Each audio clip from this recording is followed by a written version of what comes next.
आज आपण बनवणार आहे मोड आलेल्या मुगाचं उसळ। तर त्यासाठी लागणारं साहित्य आहे मोड आलेले मूग आणि कांदा, लसूण अद्रकची पेस्ट, कढीपत्ता, हिरवी मिरची, टमाटर आणि जिरं, मोहरी, थोडीशी हळद, तिखट, मीठ आणि वरून टाकायला थोडी कसुरी मेथी।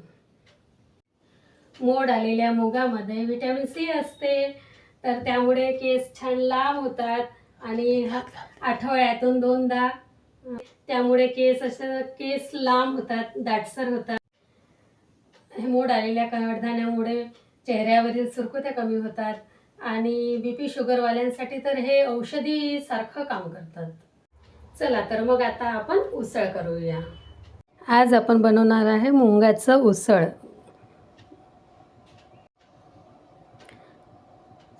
हे 5-6 तासासाठी भिजत ठेवलेले आहे।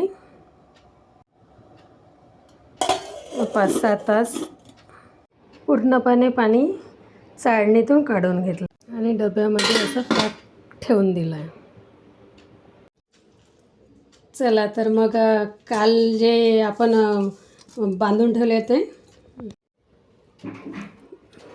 याला स्वच्छ थोडंसं धुवून टाकते, म्हणजे याचा वास नाही येत। तेल तापलेलं आहे, त्यामध्ये टाकूया 1 चमच मोहरी, छान तडतडू द्यायची।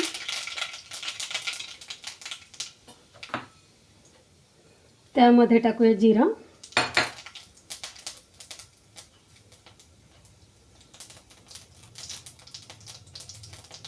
जिरं छान तडतडलं, कढीपत्ता,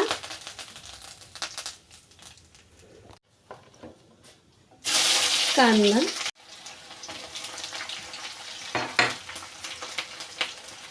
कांदा छान परतून घ्यायची।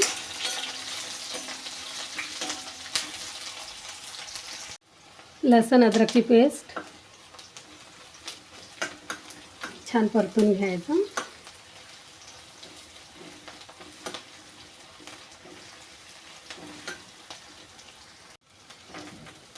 हिरवी मिरची,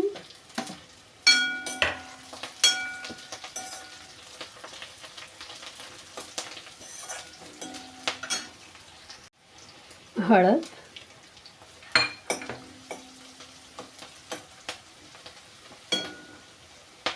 तिखट, मीठ, आपल्या चवीनुसार तिखट मीठ टाकायचं आणि थोडं टमाटर शिजेपर्यंत टमाटर नरम होईपर्यंत 2 मिनिट असं शिजू द्यायचे। आपले टमाटर छान शिजलेले आहे, छान असे मऊ पडले आणि त्यामध्ये मोड आलेले मूग टाकूया।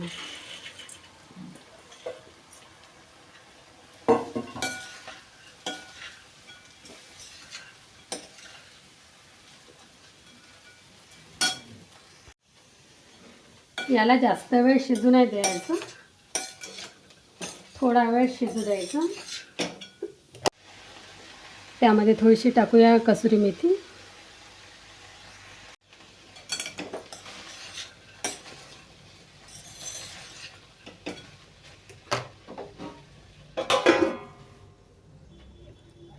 चला तर मग आपला उसळ झाला का ते पाहूया।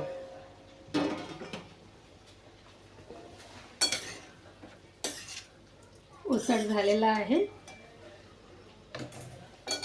त्यामध्ये टाकूया कोथिंबीर,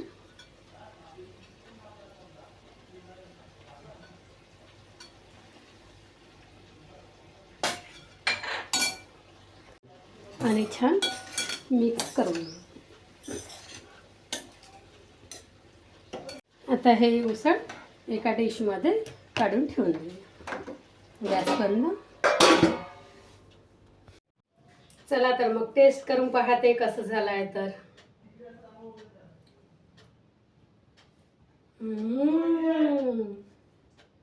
मस्त। तर तयार आहे मोड आलेल्या मुगाचं उसळ। मस्त खा, स्वस्त राहा, मुलांची काळजी घ्या, आईवडिलांची पण.